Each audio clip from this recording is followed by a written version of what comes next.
কুমিল্লার নির্বাচনে চমক, হাড্ডাহাড্ডি লড়াই আর বড় ব্যবধান সব মিলিয়ে জমে উঠেছিল ভোটের মাঠ। সবচেয়ে বড় চমক দেখিয়েছেন চান্দিনার আতিকুল আলম শাওন।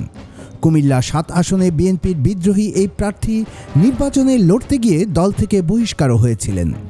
হেভিওয়েট প্রার্থী ডক্টর রেদওয়ান আহমেদকে বিশাল ব্যবধানে হারিয়ে জয় পেয়েছেন তিনি। তাদের দুজনের ভোটের ব্যবধান ৪৩,০০০-এরও বেশি। উপজেলা বিএনপির বহিষ্কৃত সভাপতি আতিকুল আলম শাওন পেয়েছেন ৯১,৬৯০ ভোট। এলডিপির মহাসচিবের পদ ছেড়ে নির্বাচনের মাত্র কয়েকদিন আগে বিএনপিতে আসা ডক্টর রেদওয়ান আহমেদ পেয়েছেন ৪৮,৫০৯ ভোট।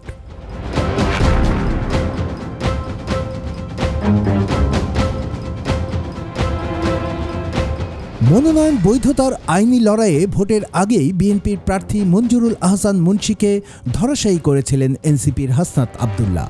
তিনি প্রতিদ্বন্দ্বিতা করছিলেন কুমিল্লা ৪ আসনে।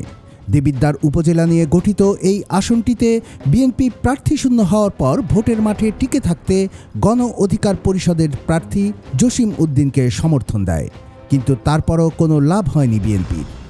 জানা গেছে, দেবিদ্বারের ১১৬টি কেন্দ্রের সবকটিতেই বিজয়ী হয়েছেন জুলাই যোদ্ধা হাসনাত। তাদের দুজনের ভোটের ব্যবধান ১,১৬,০০০-এরও বেশি।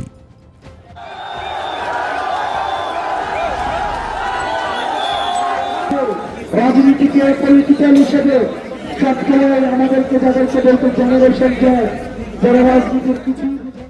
তবে ভোটের লড়াইয়ে সবচেয়ে বেশি ব্যবধান রচনা করেছেন কুমিল্লা ৮ আসনের বিএনপি প্রার্থী জাকারিয়া তাহের সুমন। এই আসনে তার নিকটতম প্রতিদ্বন্দ্বী জামায়াতের শফিকুল আলম হেলাল পেয়েছেন ৪৫,০৯১ ভোট। বিপরীতে ধানের শীষ প্রতীকের সুমনের প্রাপ্ত ভোট ১,৬৯,১৭৮ ভোট। কুমিল্লা দক্ষিণ জেলা বিএনপির সভাপতি জাকারিয়া তাহের সুমন এর আগেও সংসদ সদস্য নির্বাচিত হন। শফিকুল আলম হেলাল এবারই প্রথম জাতীয় নির্বাচনে প্রার্থী হয়েছেন। কুমিল্লার ১১টি আসনের মধ্যে ২টি আসনে বিজয় ছিনিয়ে নিয়েছে জামায়াত এনসিপির ১১ দলীয় জোট। একটি আসনে বিএনপির বিদ্রোহী প্রার্থী বিজয়ী হলেও বাকি সব আসনেই প্রত্যাশিত জয় পেয়েছে বিএনপি। এই নির্বাচনে কুমিল্লা হয়ে উঠেছিল চমক, লড়াই, ব্যবধানের এক মেলা। বিএনপির মূল শক্তি অক্ষুণ্ণ থাকলেও বিদ্রোহী ও জোট প্রার্থীদের জয় দেখিয়ে দিয়েছে ভোটের মাঠ কতটা অনিশ্চিত আর রোমাঞ্চকর হতে পারে। কুমিল্লার কাগজ নিউজ ডেস্ক।